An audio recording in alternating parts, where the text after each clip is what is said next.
Hola a tothom i benvinguts a un nou viatge per la història de la sanitat pública catalana. Avui explorarem com es va forjar l'esperança d'un nou marc laboral per a tots els professionals de l'ICS.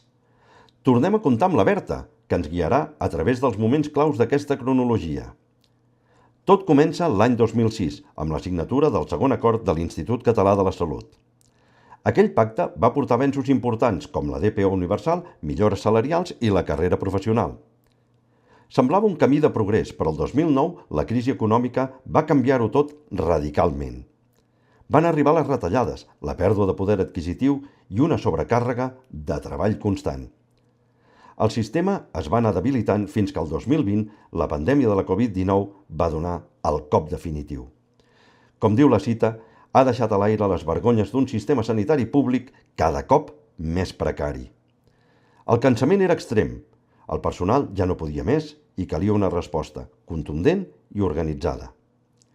Va ser llavors quan el sindicat CATAC-CTS va decidir que no podia prorrogar més aquesta situació.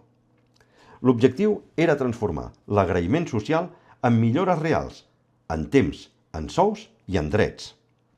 Al desembre del 2021, CATAC-CTS va presentar oficialment la denúncia del segon acord davant de l'ICS. Aquest gest va obrir la porta a una negociació històrica, forçant a l'administració a asseure's a la taula. Es buscava un pacte que no deixés ningú enrere, protegint totes i cadascuna de les categories professionals. La lluita tot just començava. S'aconseguiria finalment un conveni col·lectiu realment just per a tothom?